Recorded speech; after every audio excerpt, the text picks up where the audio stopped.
What's your overall assessment then of your first Merseyside derby?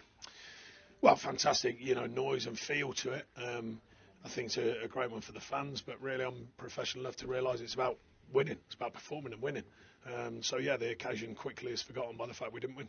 Was it frustrating that the 2 goals really were in transition when you were attacking? Yeah, I mean, it's something that I've spoken to the players about, and I think that's a big part of modern football, particularly in the Premier League. The first one, we've just about calmed the game down a little bit. They started pretty well without opening us up too many times, but we didn't have the ball as much as we'd like. And then we hit the post bar, whichever it was, and then we don't react. And then, they do.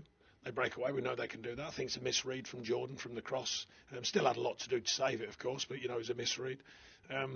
And then second half, the same sort of, different thing with not a set piece, but we're in a pretty good position on the pitch. They smother us a little bit, and we allow them to break us open. And then I think Connor's just stepped away from it when he thinks there's not a player behind him, unfortunately. Because he probably could have cleared that. So 2 errors of different reasons. It happens. The reaction was good to that, but, not enough to get back in the game.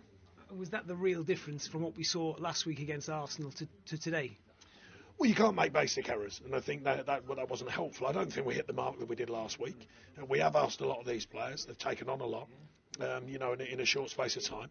So there's continued work being done, of course, and we need to do better with the ball. We know we can build a way of playing that can be keeps in a game, but then you've not just got to stay in a game. You've got to be progressive with your football, and I thought we just shied away from that. Didn't use the ball as well, didn't play forward as much quality, but that will come. That's what we're working on the training pitch.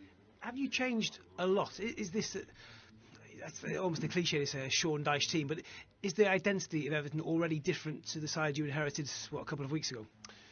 Well, that's for others to decide. I know I want the side to perform, and I want us to play.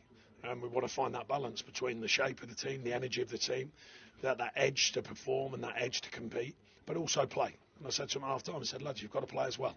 I thought there was a good shape, good energy, but we weren't committed to the cause with the ball. So we've got to find both. It's not just working without the ball, it's also working with the ball. And I think that was just lacking a bit.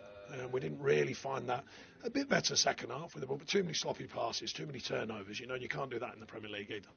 Next 2 back at Goodison. The next one is up against Leeds, who are in a very similar predicament position to yourselves right now.